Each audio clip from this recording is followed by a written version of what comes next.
हामी अहिले भर्खर वाकी भन्ज्याङबाट गाडीबाट झरेर अनि त्यहाँबाट भन्ज्याङबाट गाडी चढेर अनि यो खरे खोला आएर झर्यौं उ त्यहाँनिर। अनि त्यसपछि अब चाहिँ हामी त्यो हिमालको भ्यू अनि यो यस्तो राम्रो सुन्दर शान्त बिहादीको रानीपानीको भ्यू हेर्दै अब हामी पूर्तिघाटतर्फ जाँदैछौँ। अनि हामी पूर्तिघाटबाट चाहिँ अनि हाम्रो खासमा त्यहाँ अब गएर सामानहरू किनेर अनि हाम्रो रियल ट्रेक सुरु हुन्छ। That's our first trek. You can see how beautiful it is. Hello Suman. हजुर। हेलो अभिषेक। के भन्न चाहनुहुन्छ? नमस्कार, म भाग्य देउपाने। भाग्य देउपानेको भाइ हो। नेपालमै बसेर केही गर्न चाहने युवालाई जेसुकै गर भन्ने सल्लाह। शाबाश बेटा, बहुत बढिया। पुष्पा। पुष्पा पुष्पराज। हामी चाहिँ 7 विषय भन्ने ठाउँ आइसकेको छौँ। अब त्यहाँ हामी जुन गाडी झरेपछि 5-10 मिनट जति हिँड्यौँ होला उतापट्टि। म चाहिँ गाइड हुनै सक्दैन यो हटाइहालौँ यो हटाइरहँ। अनि मेरो हिमाल चाहिँ त्यहाँ छ। नमस्कार, म सुमन देउपाने। हेर्नुहोस् त यहाँ यही भाइले के गर्दैछ। भाइले के गर्दैछ यहाँ हेर्नुहोस् त। अब म चाहिँ अगाडि नलाई कोही हिँड्लान् जस्तो लागेन।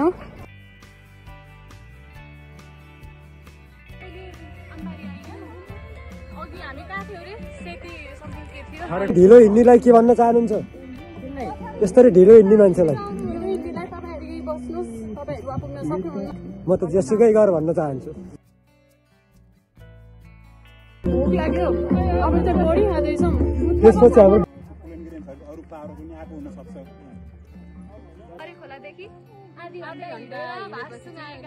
उहाँ थाकिसक्नु भएको हो र? के को हुन्छ यी जेन्जीहरू? कहाँबाट आइपुगे त बिहादी बरात छोड्नु। बिहादीमा जेन्जीहरूको आतंक बढेको छ। यो दरबारमा आएको आएका थिए यी जेन्जी। कौन है ये लोग? कहाँ से आते हैं ये? स्वागत छ तपाईहरुलाई नेपाली बहसमा। हामी चाहिँ अहिले बिहादी गाउँपालिका 2 बराचौरमा आयौँ। अब सरकार एभ्रिवेयर ओन्ली ब्युटिफुल। यो त यो पर्वतमा जताततै राम्रो नै छ। यु क्यान भिजिट वन। बराचौर 2 बाट चाहिँ हामी यसरी अगाडि लाग्यौँ। अब हामी कति टाइममा चाहिँ पूर्तिघाट पुगिन्छ केही थाहा नै छैन। यस्तो जस रमाइलो भइरहेको छ। होप अझै बढी रमाइलो हुन्छ। वीरबारीमा आएर हाम्रो यो बेलौटीवाला स्न्याक्स हुँदैछ ब्रेकफास्ट भन्ने। गाइड गर्ने यस्तो गाडी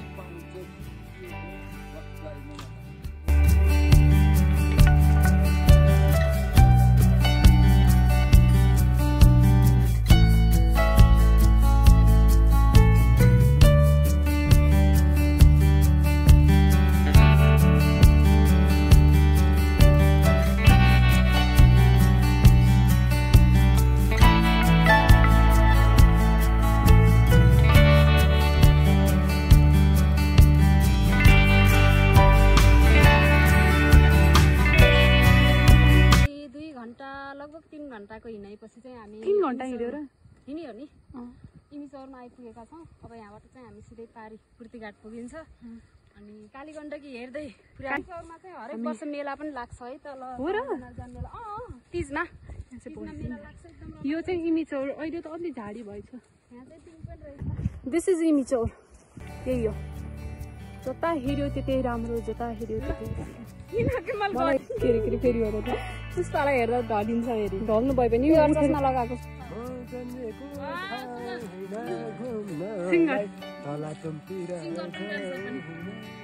रोशन दाई नमस्ते गर्नु। नमस्ते, म पुष्पा नेउपाने। पुष्पा पुष्पराज नेउपाने नि मेरो साथीको साथी हुन्। हामी लास्ट साथीको साथी सानैको साथी।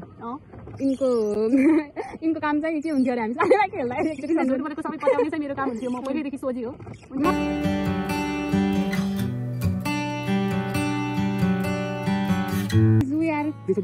फ्रम तलातुङ। सुमन दाई नि चाहिँ हाम्रो दाई। ओ दाईवाला दाई अनि म चाहिँ दाईको बहिनी। सम्पूर्ण नमस्कार। ए गीत गाउन रस मन्त्री अलिकति जाउँ ल ए पानको माया तिमीलाई सम्झिन्छु हामी त इमी चौर किन चिन्ता गर्छौ र तिमीले गीत फेरि यो जस्तै हुन्छ गायो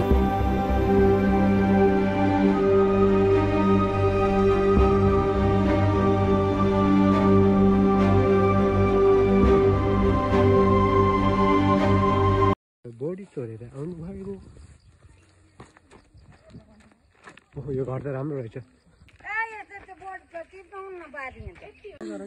मेरो नामको युवा क्लब यो चाहिँ सिन्कोना युवा क्लब। अब योबाट चाहिँ हामी ठ्याक्क यता गएपछि चाहिँ यता देखाउने यता देखाउने यता भने मेरो नामको युवा क्लबबाट यता जाने। तपाईको नाम के हो र खासमा?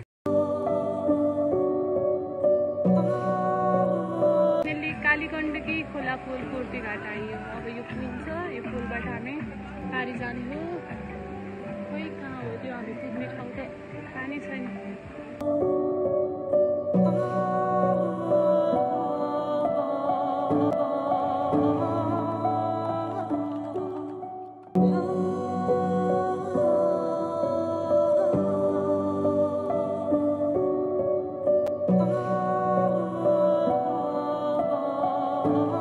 कोर्तीघाटबाट हामी खाजा खानातर्फ जाँदैछौँ।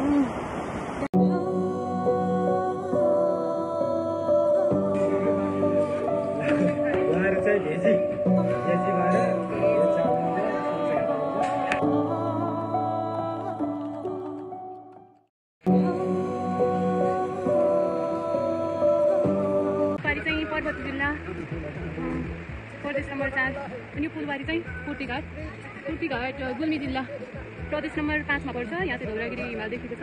आई थिङ्क धौलागिरी अनि यो चाहिँ कालीगण्ड।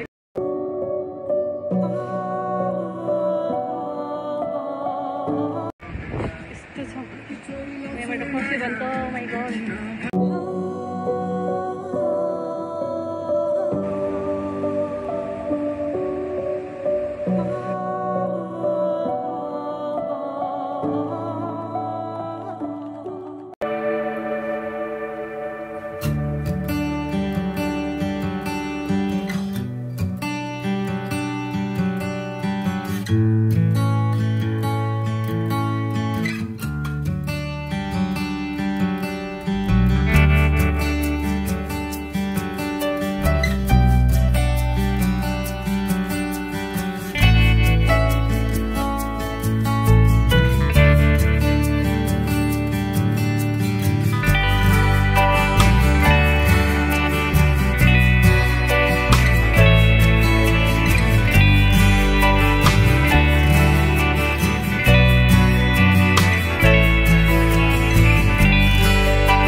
भइसक्यो भने चाहिँ 3 घण्टा 5 मिनट भइसक्यो।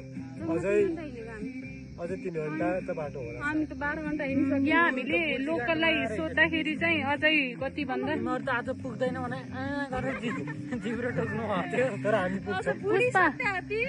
तिमी जिउँदैछौ भनेर सोद्धा त ऊ त्यहाँको सत्य हैन। त्यही भएर तर हामी जाने अझै पनि त्यो डाँडा ठ्याक्कै कुनो थाहा छैन के। आइएन कि हामी भर्खरै नि ऊ त्यो बाटो सिधै आयौँ। अन्धाधुन त हिँड्छौँ घुमाउ त हामी भर्खरै त्यो बाटो सिधै आयौँ। अनि यो सिन चाहिँ यस्तो बबाल छ। रोसा प्लिज भन भाइ भिडियोको लागि रुँदै एक जेन्जी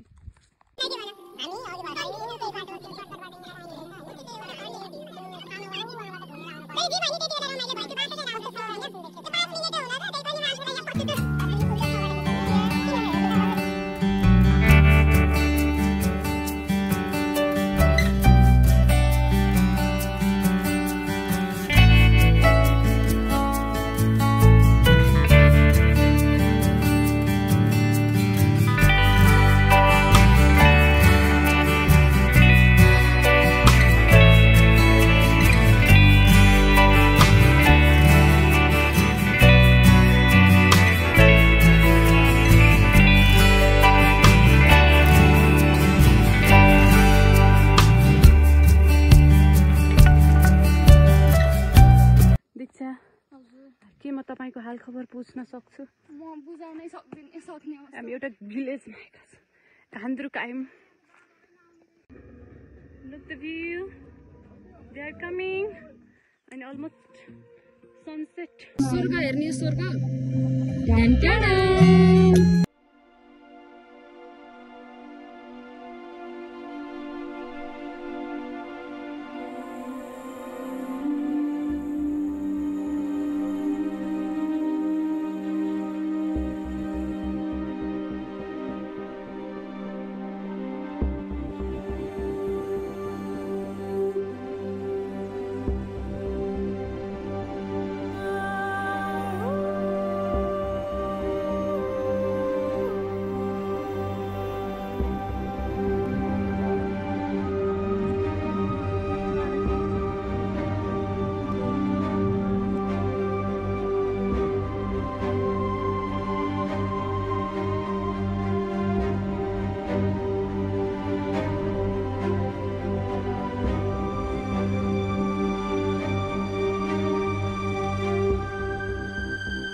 स्वर्ग भन्ने त्यही माथि त अप्सराहरू नाच्नु।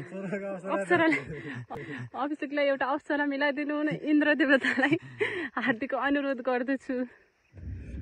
घाम डुब्ने बेला भो गैरी खेतैमा ठिकै छ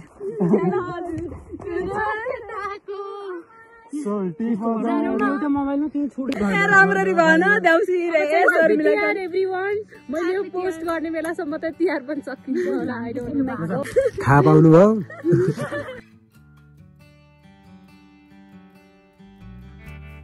देउरालीमा बतास चल्यो, देउरालीमा बतास चल्यो, बतास चल्यो, बतास चल्यो, बतास चल्यो।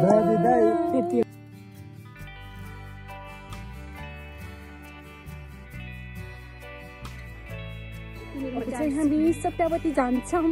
सप्तावती आइसक्यौँ हामी चाहिँ। उता पोखरी छ, पोखरी देखाउन। ए भोलि देखाउँला पोखरी।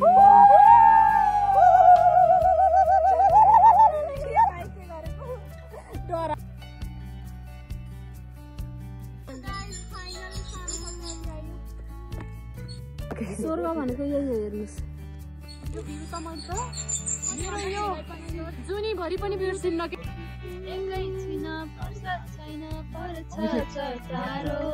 अभागी कुरोमा सधैँ जटारो, खानु नपिउनु हजुर लकलक।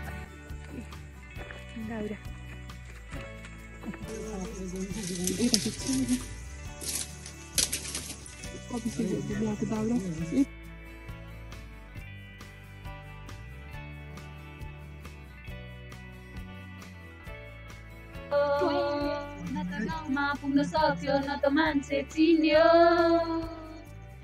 तिम्रो मनैमा गुरासै फुल्यो।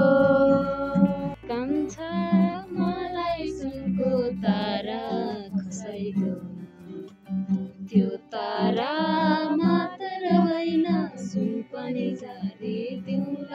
स्वर त राम्रो छैन नि तपाईँको। It's sleeping time. योबाट यस्तो बाउन्ड्री गरेको यो पौवा छ, यस्तो चारैतिरबाट यसमा चाहिँ यति यति हाफ जति पर्खा लगाएको छ, भन्दा माथि खाली छ। अनि यतिको लु बिस्तारा पाएपछि त सुत्न सकिहालिन्छ होइन। यहाँ बस गरी आउनलाई पनि क्याम्पिङ गर्नलाई खासै गाह्रो छैन, किनकि यहाँ तल्लो सत्यावतीमा चाहिँ 100 रुपियाँ रेन्टमा चाहिँ 1 सेट बिस्तारा दिनुहुन्छ। अनि बिस्तारा पनि एकदमै राम्रो छ, फेरि न्यानो छ। अनि एउटा